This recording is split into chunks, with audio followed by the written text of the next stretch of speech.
come in. Welcome. I am E.G. Marshall. Welcome to the sound of suspense, the fear you can hear. For the next 52 minutes, we're going to take you into the world of mystery, into the world of terrifying imagination.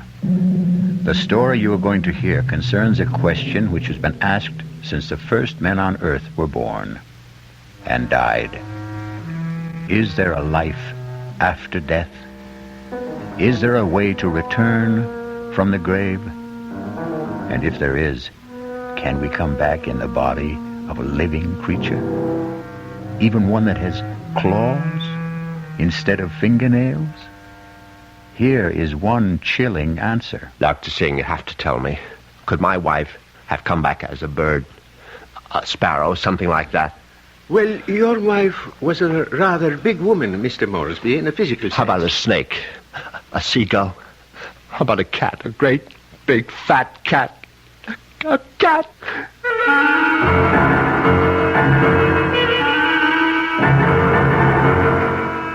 Our mystery drama, The Return of the Moresbys, was written especially for the Radio Mystery Theater by Henry Slesar and stars Patrick O'Neill.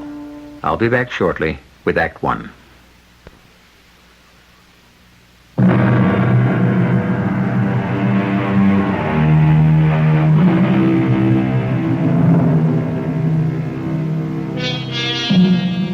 Now here is Act One. Like all murder stories, sooner or later, it reaches the office of a daily newspaper. You wanted to see me, Chief? You bet I want to see you, Prouty. Come in and shut that door. I bet I know what it's about. That story I filed on Richard Moresby, right? I got a flash for you, Prouty. This is a newspaper office, not a fiction magazine. You take this story of yours and see if you can sell it to Weirdo Digest or something. But get it off my desk. Now, wait a while, Max. I know it's offbeat, but I thought I handled it with a kind of a light touch. Stories about murder can't be handled with a light touch, not on this paper. But it's accurate. I mean, this is exactly what the guy Moresby told me, just before he died. Well, he must have been out of his head. He asked for somebody to hear his story. That's how I got to meet him. I was at the hospital covering that subway accident. Now, that story made sense to me. Nothing but nice, clear facts. But this nonsense... Please, let me tell you about this guy. Maybe you'll change your mind. All right, what about him? Well, for one thing, he was a real distinguished-looking guy. The only thing peculiar about him was his eyes. His eyes? Yeah. They were the palest blue eyes I ever saw on a man. They weren't really blue at all. They were like silver. Big deal. So he had silver eyes. And when he started to tell me about himself, well, I just had to hear the whole story, Chief. Yes, I was born in You would London, have, but too. my family moved to the States when I was young. They didn't improve much on the climate when they did. We lived in Vermont. I don't think I was ever warm enough until the age of 24 when I moved to Southern California. I lived on beaches. A superb swimmer, a superior surfboarder, and a terrible bum. It was on the beach at Malibu that I met the woman who was to become my wife. Her name was Una. She was as pale as a gardenia with bones. Una had more bones than any other woman I've ever met. Lovely day, isn't it? I beg your pardon? I said it's a beautiful day. I don't think I've ever seen the ocean look prettier. Frankly, the Pacific always looked a little muddy to me. I wonder if that's what Balboa said when he first saw it. Well, he probably said, what a great place for surfing. Ah, I see you have a surfboard. Yes, as a matter of fact, I think I see a wave that I like. Will you excuse me? Oh, I wish I had the nerve to try it. Yeah, you really should. Well, bye now. Maybe I'll ask my chauffeur to teach me. I'm sorry. What did you say? Charles, my chauffeur. He's very good at sports. Come to think of it, that wave doesn't look so good after all. By the way, my name is Richard. Richard Moresby. How do you do? My name is Una.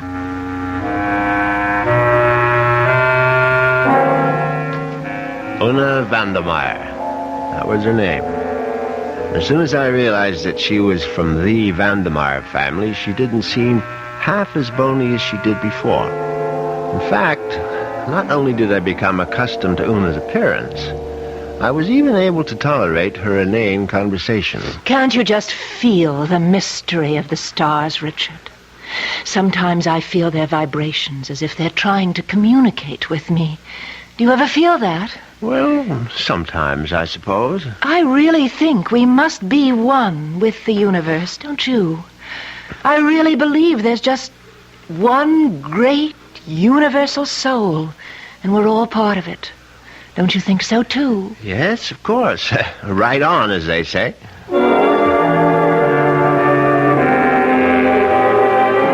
You see what I mean? She talked that way all the time, from the first day of our honeymoon. Well, it was a fine honeymoon just the same. It lasted a whole year on the beaches of the Caribbean, on the French Riviera. I got browner and browner. Una got freckles. Finally, we returned to our home in Los Angeles and settled down to a quiet, comfortable marriage.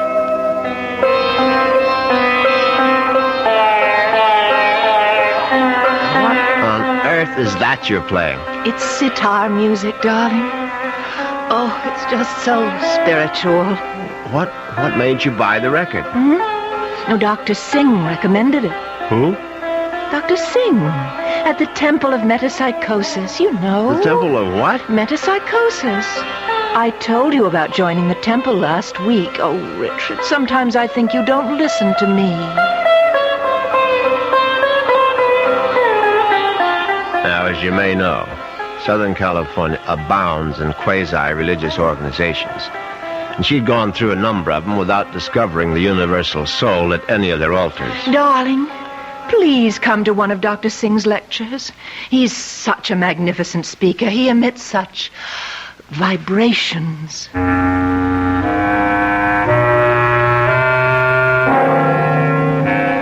And I went. You see what an obliging husband I was? Actually, it turned out to be more interesting than I thought. The temple itself was unpretentious, and Dr. Singh was an impressive man. And when he spoke, I realized why his message had such appeal for Una, because he preached a doctrine that combined eternal life with a love of small animals. The soul is immortal. The soul cannot die. The soul, upon leaving the body, must make its passage elsewhere. There is a science called eschatology, which deals with the last four things: death, judgment, heaven, and hell. It is the most ancient of all sciences, and from its wisdom has come the inescapable certainty of the transmigration of souls. Yeah, I know it's a bit weird, but stay with it. And where does the soul go? According to the wise men of all generations past, the soul departs from the mouth of the dying. It is consequently a small thing. A bird, a snake, a mouse, a dove, or a hawk, a dog, a cat, an insect. For these small creations of God are empty vessels placed upon earth for only one purpose: to house the departing souls of humanity, so that they need not wander forever in a trackless eternity. Yeah, it's pure rot, of course. But that's what the man said, and Una sat there and believed every single word. Oh, wasn't he marvelous, Richard? Isn't it wonderful that the soul never dies, that we can all come back as little animals? I'm not sure I want to come back as an animal. But you'd still be you, Richard. Oh, don't you see? Well, by the way, what was that envelope you handed Dr. Singh after the meeting? The envelope? Oh, that was my donation, of course.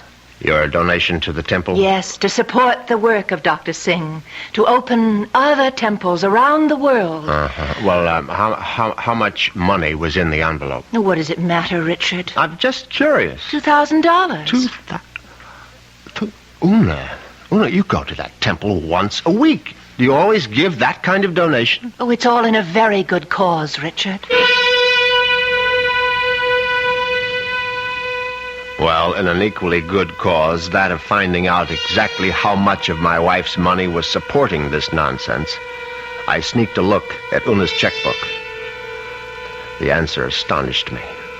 Not only had my wife put more than $30,000 into Dr. Singh's collection plate, she had also donated some $20,000 more to various institutions for the care and feeding of cats, dogs, and birds. It was so kind of you to honor us with a visit, Dr. Singh. I know how terribly busy you are. On the contrary, you were kind to invite me to your lovely home. Oh. Now tell me, Dr. Singh, what determines the kind of animal one becomes when the soul escapes after death? Mrs. Moresby, that is a question which has baffled wise men for countless generations. But isn't it possible to do, well, research? Yes, Mrs. Moresby. I don't doubt that we could find the answer to such great questions if only we had the proper resources. But, unfortunately, that would require money. A great deal more money than the movement has at present. Well, it seems to me you don't do badly.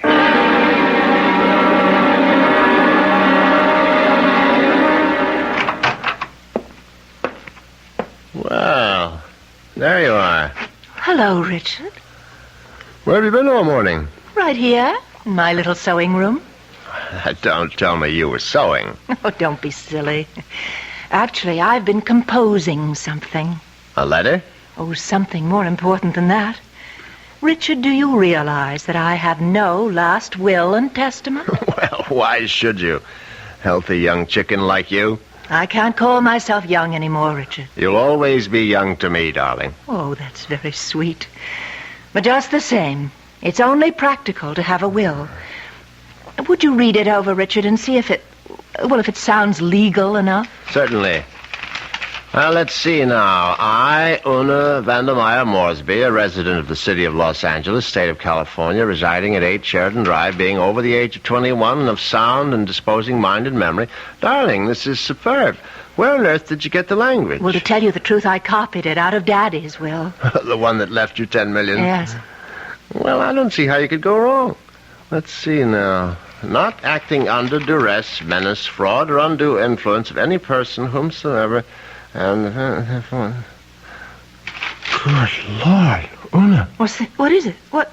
You're not serious about this. Oh, about making a will? Well, of course I am. I mean, this bequest to the temple, mumbo-jumbo. What's wrong with it? Now, listen, darling, I told you how important Dr. Singh's work is, but it requires money to carry it on. Tons of money. So the least I can do is to help the poor man as much as I can. But you're giving him 90% of your entire fortune. You'll still have $1 million if I go first, Richard. Isn't that enough? No, it isn't. I mean, the whole thing is ridiculous. Don't you realize that man is a fraud, a charlatan? What? Oh, for heaven's sake, Una, open your eyes. Don't you realize the simple truth? Your money won't build any temples. It's just going to line the pockets of that turbaned phony. Richard, what a terrible thing to say. Well, you told me you liked Dr. Singh, that you were very impressed by his theory of transmigration. Darling, I was only saying all that to please you. But now I'm telling you that the only thing Dr. Singh is planning to transmigrate is your money into his savings account. And frankly, I'm not going to let him do it. Richard, what are you doing? You're tearing up my will. That's right. How dare you do such a thing? It's my money, and I'll do whatever I please with it. Una, darling, I just want you to have a chance to come to your senses. Well, there's nothing wrong with my senses. I can see very clearly what the real trouble is. If I didn't leave a will, all my money would go to you, wouldn't it? Well, naturally, I'm your husband. You don't have any other relatives. And that's why you're acting this way. It's just plain and simple greed. Una, listen to me. No, it's all right. It's all right. I'm glad you tore up that will, Richard, because I realize now that I was quite wrong. Do you? Yes. It's a mistake to leave only $9 million of my money to the temple. I'm going to leave all of it to Dr. Singh. When Una actually drafted that incredible document and called our attorney for a Monday morning appointment, I realized that I had to do something very drastic before the weekend was over. I had to kill my poor, misguided wife.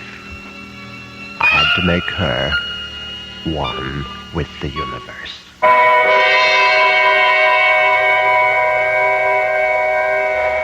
It's obvious that Mr. Moresby is going to be a very reluctant murderer.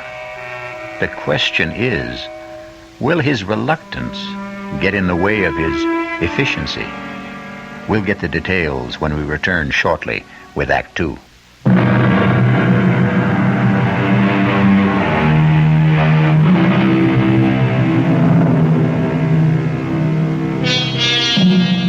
Now let's return to Richard Moresby. In order to find him, we'll have to search the highway, for Richard has taken his white Jaguar out for a spin. But there he is now.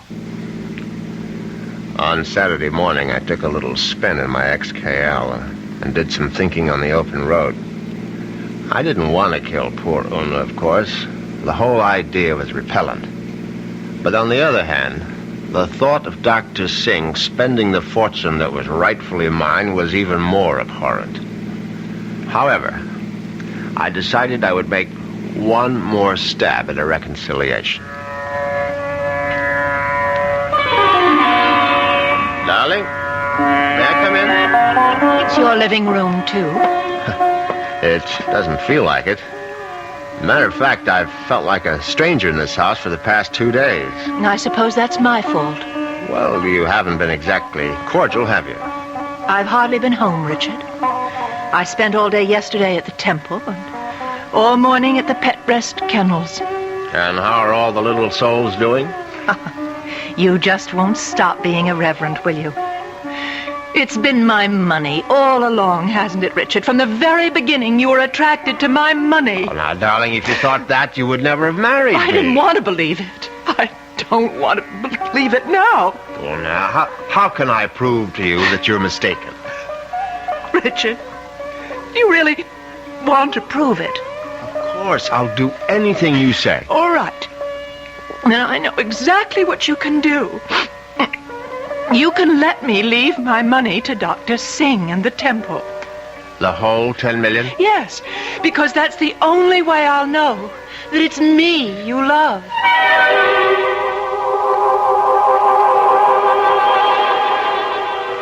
Well, you can't say I didn't try. But Una's decision now left me with absolutely no alternative. I was still deeply unhappy about the necessity of taking her life. However, fate was kind to me that very afternoon. Now you're sure that you want me to continue reading, Richard? Of course, darling. Well, I'm sort of embarrassed about this part. It's a paper that I wrote myself. Something you wrote? Yeah, I wrote it this morning. I was going to show it to Dr. Singh. It's it's a sort of a poem. It's called Death. Snappy title. Hope I can read my own handwriting. Death has become nothing to me. Death holds no fear for me. Come, death, I welcome you. Lead me to the woods, the waters, the air above the earth. Come, take me, death. Your touch is kind. Richard? Oh, Richard, why do you look like that? Is it really that terrible? Oh, terrible. Oh, no, my darling, it's beautiful. Do you mean it? You must give it to me, Una. I must have it. You like it that much? Yes, I certainly do. Well, I'll type it up for you, Richard. No, I must have the original. Now, just the way you wrote it. Oh, darling, I'm so flattered. What would you do with it? Oh, I'm going to put it in a frame, of course. And I know just where I'm going to hang it.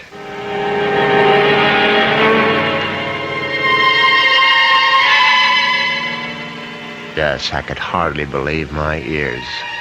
Una had written her own suicide note in her own handwriting. It was truly karma at work. Now there was no question of failure, and no longer any need for delay. Oh, what a lovely idea this was, Richard. Candlelight dinner for two. Yes, I thought you'd enjoy it. So sweet of you to handle the whole menu with Cook. You spoil me shamefully.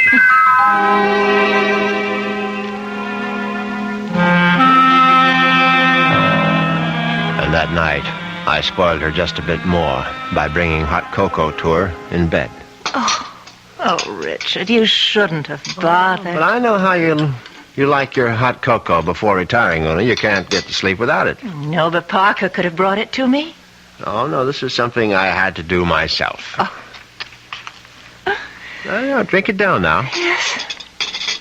I'm drinking it. Does it taste all right? Oh, it tastes just fine.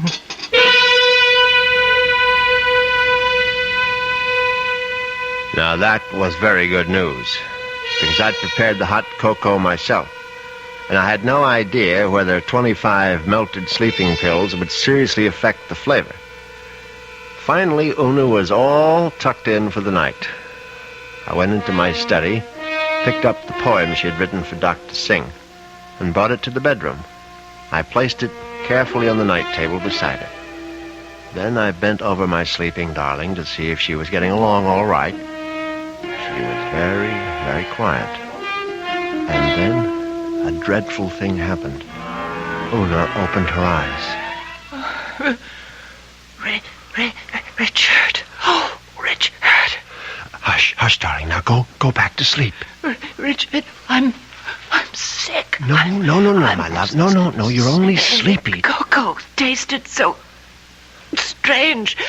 I didn't want to upset you, Richard, but I'm sick. No, you'll feel much better in the morning, Una. I promise you. Tomorrow morning, you'll be one with the universe. Richard, that paper. What paper, darling? Is my poem. My poem for Dr. Singh. What's it doing there? I was just reading it over, darling, that's all, and that bottle, my sleeping pills. Oh, it's empty. The bottle is empty. Oh, Richard. What have you done? Nothing, darling, nothing. Now, just go to sleep. Cocoa. You put sleeping pills in it. All of them. Don't try to get up, Una, please. Now, don't. Trying to kill me. You're trying to murder. No, for heaven's sake, Una, now stop saying things like that. Do you want the servants to hear? Help somebody. Help. Now, come on, lie down. Lie down, Una, for heaven's sake. Come on, now, lie down. Lie down. There. That's better. You won't get away with it. You won't get away with it, Richard. I promise you. Anything you say, darling. I'll come back, Richard. You know I'll be back. Yes, of course. Just welcome death, Una. The way you wrote in your little poem. I'll be back. I swear it. Oh.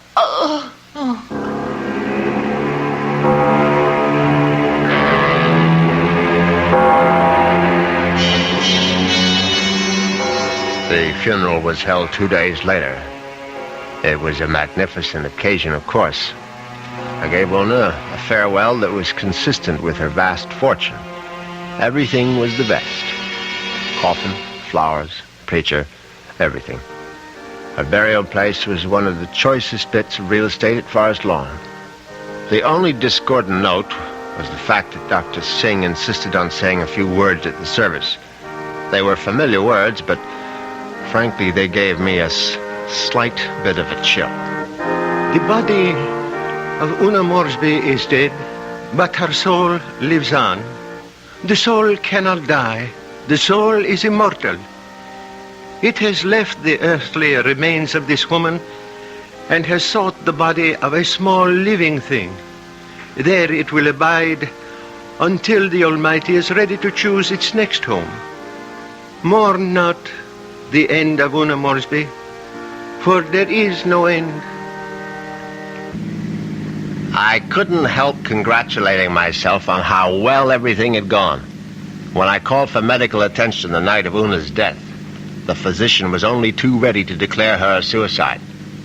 The police had to be informed, naturally, and they, too, agreed with the doctor's verdict. Una had died by her own hand, and she had died without a will. There was simply no question that the matter would be probated in my favor. Suddenly I realized I was not only rich, but a rich widower. What vistas opened for me? The devil! Look out, you stupid mongrel! Little dog trying to get run over. I admit I was shaken up by it. It was sort of a coincidence, you know? Right after the funeral and all that.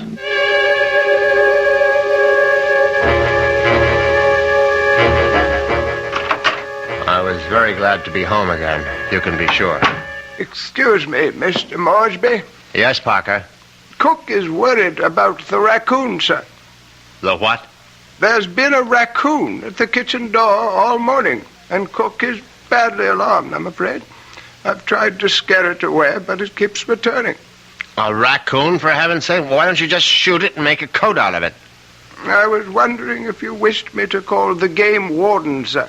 Please, Parker, do whatever you please about it. I'm going to take a nap. Yes, sir. Very good, sir.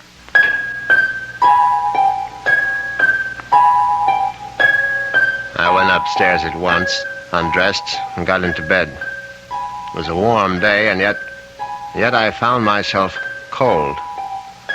I got out the electric blanket and soon felt very cozy indeed. In fact, I felt so much better that I made a phone call.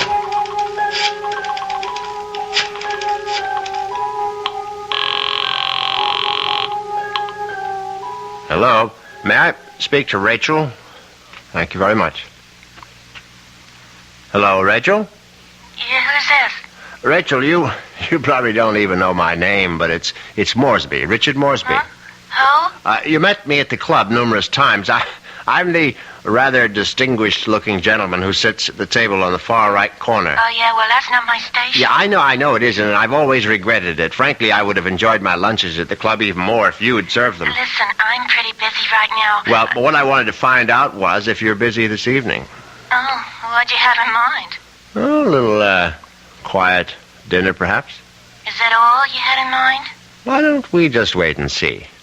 I can pick you up outside the club whenever you're free. Yeah, how I know it's you. I'm still not sure which gentleman you are. I'll be sitting in an XKL Jaguar. Do you think you'll recognize it? A Jag? I get off at 6:30. See you then.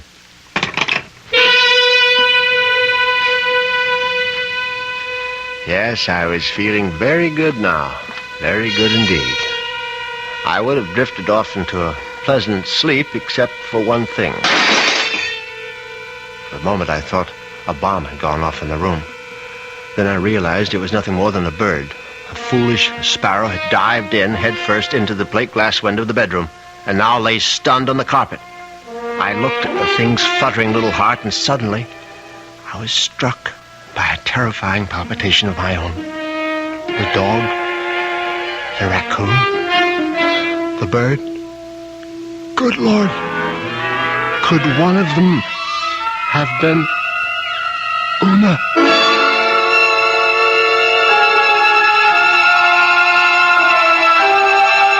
Has Una Moresby returned from the grave? Nonsense. Such things don't really happen. But perhaps we should reserve judgment until I return shortly with Act 3.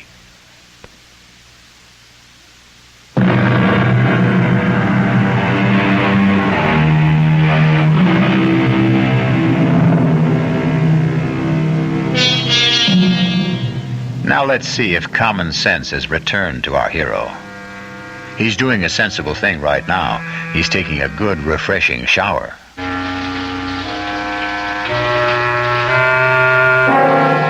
By the time evening came, I was feeling better.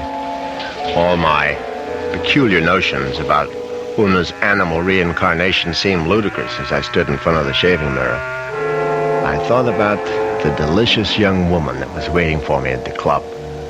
I'd admired Rachel's way with a tray for months, but ever faithful to my wife, I hadn't done more than gaze from afar.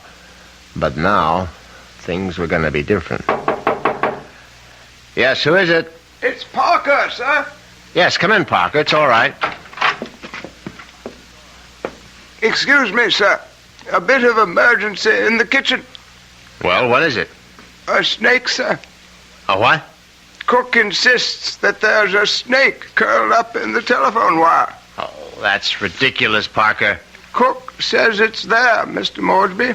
They do get into the house sometimes. Well, tell Cook she's seeing things. Tell her to stop nipping at the cooking sherry, and she'll soon stop seeing snakes. Yes, sir. What was that? I would guess it was Cook, sir. Oh, for heaven's sake, go down and see to it, Parker. I'll try, sir. But I'm not very good with snakes, sir. Well, what do you think I am, an expert?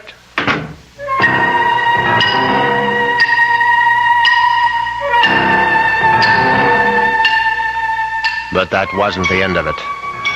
10 minutes later, Parker was back upstairs saying that the snake had left the kitchen and run into the living room. No, I suppose snakes don't run, they slither.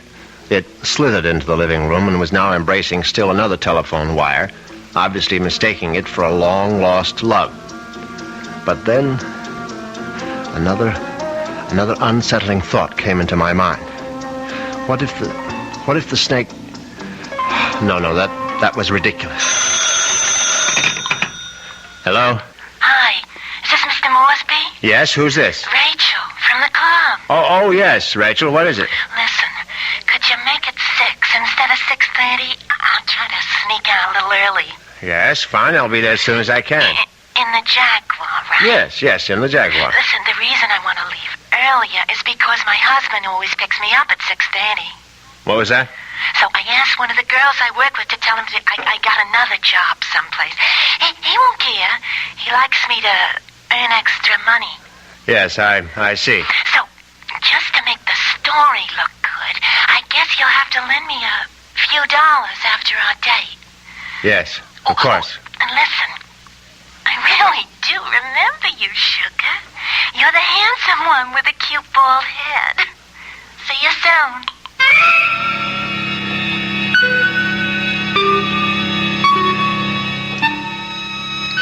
As it happens, I have a very full head of hair. But distressing as Rachel's telephone call was, an even more disturbing thought intruded. The snake was in the telephone wire. What if the snake had been trying to listen in on the extension phone? I knew the idea was absurd, but I couldn't help a superstitious shiver of dread. In fact, I was so troubled that I decided to forego my date with Rachel, the waitress. It wouldn't matter anyway. She'd be angry at some man at the club with a cute, bald head. The next day, I did the only thing that really relaxed me. I went to the beach. It proved to be an excellent idea. I stretched out on the golden sand and let the sun warm me. I listened to the waves beating against the shore. I listened to the haunting cries of seagulls circling overhead. Suddenly I was aware that the gulls which had been hovering over the water were now hovering over me. Now, instead of their cries being sad and plaintive, now they seemed menacing. I stood up hastily, but the gulls seemed to be increasing in number. I saw their sharp, pointed beaks, their raking claws. They were predators, of course. How many times had I seen them swoop into a dive and snatch up some poor fish out of the sea? And there was one seagull in particular. Its beady eyes seemed to be staring at me. No, it was my imagination, of course. I wasn't a fish. I was a man, but just the same, I found myself running down the beach. Running for dear life. And that's when I knew it was time to see a doctor.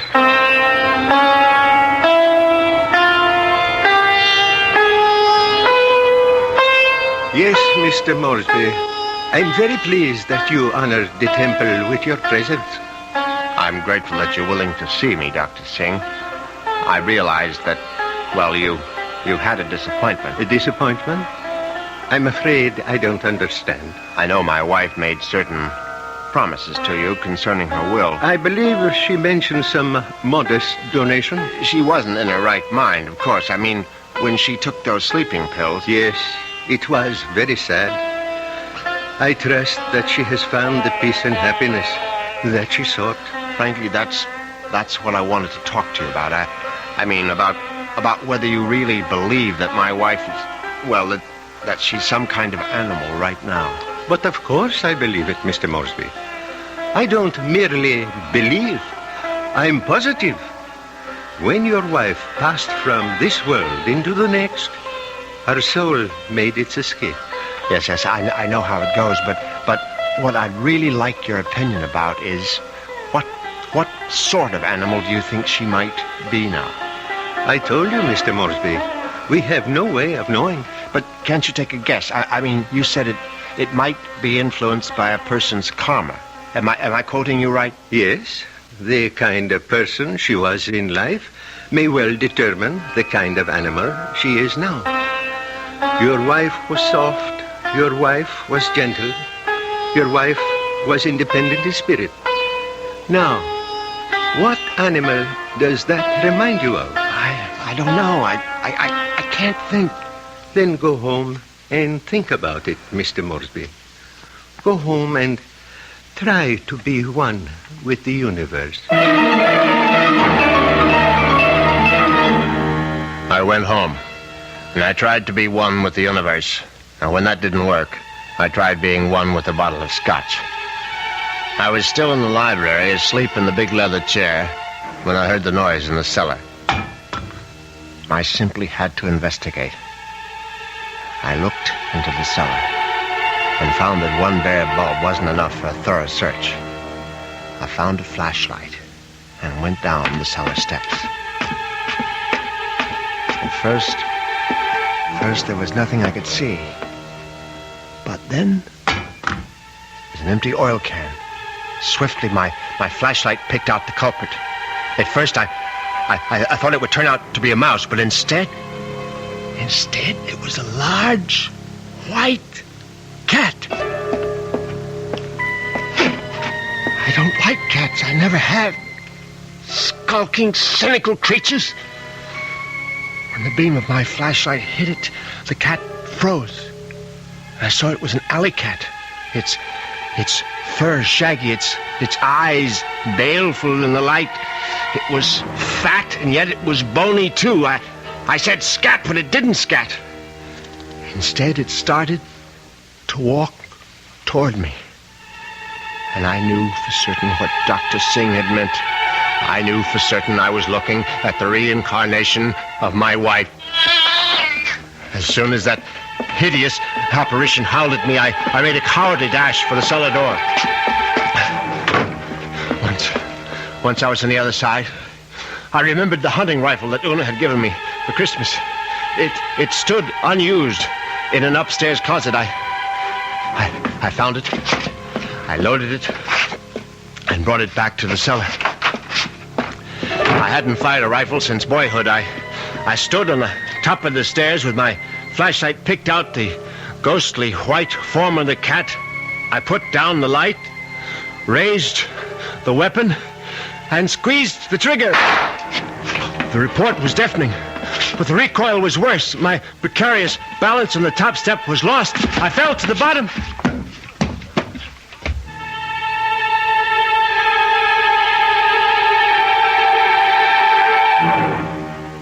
I tried to get up again, but the pain in my right leg was agonizing. I found out later that it was broken. But the cat was still alive. And it was regarding me at eye level now. Its fur matted with plaster dust. Its eyes filled with hatred.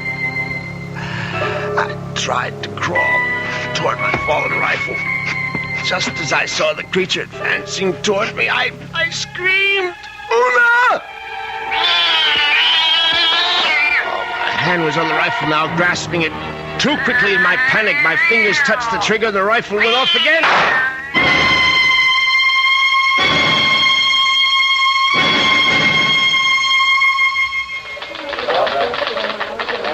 So that's how Moresby ended up in the hospital, Chief, with a broken leg and a bullet in his hip. And then he died. But I think he was telling the truth. You could see it in his eyes. His silver eyes, right? Yeah, his silver eyes. And you really believe that the guy's wife came back as a cat to get her revenge? What does it matter? It's still a good story. Sorry, Prouty, I can't okay it.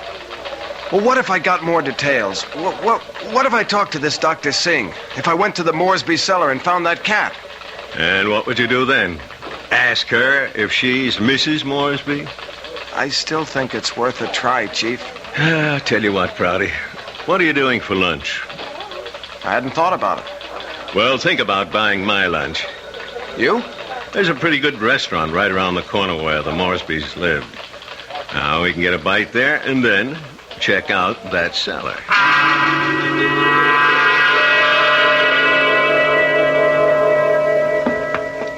So, this is where it happened, huh? Moresby fell from these steps when he fired that rifle. Hey, you can still see the plaster dust where the bullet hit. Yeah, I see it. But I don't see any white cat. It might be hiding someplace. Or it might be a figment of his imagination. Maybe so. Hold it. Did you hear something? No. Listen. There it is. Look. It's a cat, all right. And it looks like it just found its supper. Oh, that mouse is still alive. Yeah, but not for long. Look at it squirm. He's eating it. Yep. And there goes your mouse. Oh, my God. What's the matter, Prouty? Never see a cat eat a mouse before? Chief, did you see that mouse? Sure I saw it. But didn't you notice something? Like what? Its eyes.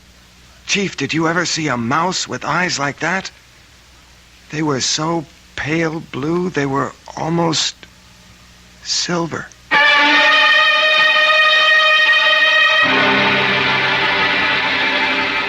And so the cat and mouse game comes to an end.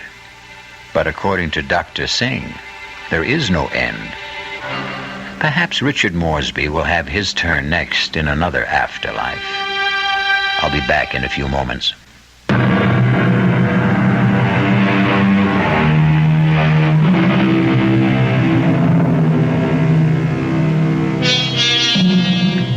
Do you believe in reincarnation? Do you believe the dead return? We have to believe it, because here we are, the reincarnation of radio drama.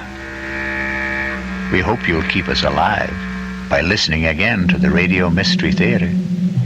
Our cast included Patrick O'Neill, Marian Seldes, Nick Pryor, and Dan Ocko. The entire production was under the direction of Himan Brown. This is E.G. Marshall inviting you to return to our Mystery Theater for another adventure in the macabre.